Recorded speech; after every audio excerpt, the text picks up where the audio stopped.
Movie నేను mega cinema ఎలా ఉందన్నా చెప్తాను, జెన్యూన్ రివ్యూ చెప్తాను. ఎందుకంటే నేను మెగా ఫ్యామిలీ అభిమాని. ప్రభాస్ అంటే నాకు రెబల్ మూవీ నుంచి చాలా ఇష్టం. మూవీ ఫస్ట్ హాఫ్ కొంచెం చాలాసేపు అర్థం అవునట్టు అనిపిస్తుంది. అంటే ఫ్యాన్గా కూడా చెప్తున్నాను, కాసేపు అర్థం కాదు. బట్ సినిమా అనేది లాస్ట్ 15 మినిట్స్ ఏదైతే ఉందో పీక్స్, ఇంకా అది ఒక లెవెల్లో ఉంది. అది హాలీవుడ్ రేంజ్లో లాస్ట్ 15 మినిట్స్ అయితే. పేరు కల్కి అని పెట్టారు కదా, కల్కి అనేది ఒక కలియుగం గురించి అన్నట్టుగా దేవుడి గురించి అది ఉంటుంది. బట్ కొంచెం నాలెడ్జ్ ఉండాలి మూవీ అనేది అర్థం అవ్వాలంటే. ఫస్ట్ కొంచెం స్లో అనిపిస్తుంది, బట్ ఫ్యాన్స్ ఎవరు డిసప్పాయింట్ అవ్వరు. సినిమా అనేది లాస్ట్ 15 మినిట్స్ అయితే పీక్స్. బుజ్జికి కీర్తి సురేష్ వాయిస్ ఎలా ఉంది? కీర్తి సురేష్ వాయిస్, ప్రభాస్ వాయిస్ చాలా బాగుంది. అంటే ఇప్పుడు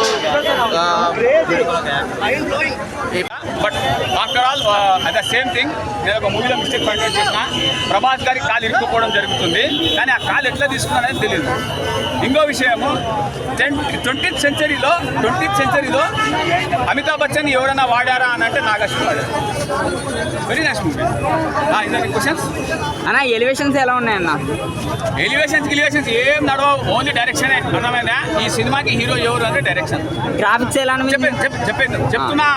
ప్రభాస్ గారి ఇమేజ్ గురించి 4 రోజులు వస్తారు, మిగతా రోజులన్నీ డైరెక్షన్ యొక్క కెపాసిటీతో వస్తారు. There is no hero. అర్థమైందా? అమితాబ్ బచ్చన్ గారు చిన్న అమితాబ్ బచ్చన్ కి 20th సెంచరీలో అమితాబ్ బచ్చన్ ఎవరైనా వాడారు అని అంటే దెర్ ఈస్ ఓన్లీ నాగాశ్విన్. అర్థమైందా? నాగాశ్విన్ ని జూనియర్ రాజమౌళి అన్నా కూడా తప్పేం లేదు. అర్థమైందా?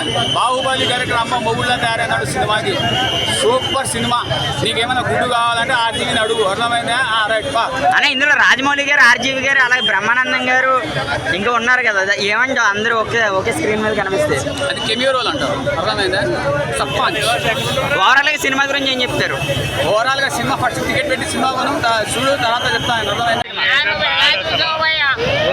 నాగన్న ఇలా ఎలివేషన్ ఇచ్చి అక్కడే ఉంచేసాడు, ఇంకా కిందకి దింపేది కూడా లేదు.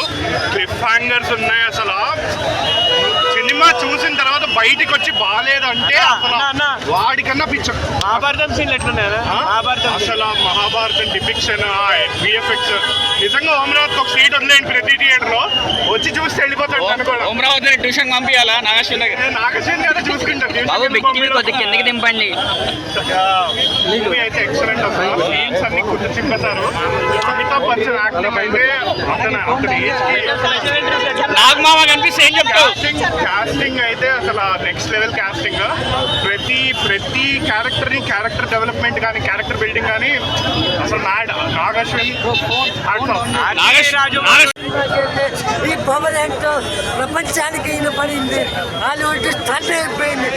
అవతార్ తీసిన టెక్నిక్స్ సినిమాలు చూసి మర్చిపోయిందంటే అసలు ఊహకందని రేంజ్లో ఉందంటే అన్న. అమితాబ్ బచ్చన్ గారు ఎలా చేశారన్న? చెప్పన్నా. గట్టిగా ఎలా అనిపించింది అన్న కలిగి సినిమా? ట్రెండ్ సెక్టర్ మూవీ అన్న. బాక్స్ ఆఫీస్ భూకంపం, తుఫాను, సునామీ, భూకంపం అన్నీ ఒకేసారి వచ్చి సెకండ్ హాఫ్ లో పడతాయన్న. అసలు గూస్ బంప్స్ అలా ఉంటానన్నారు అన్న. 10 రోజులు చూసిన ప్రతి ఒక్క ప్రేక్షకుడు 10 రోజులు నిద్రపోడు. 10 సార్లు కాదు 100 సార్లు చూడబోతారు. చెప్పండి, ఎలా ఉంది మూవీ? ఎలా ఉంది?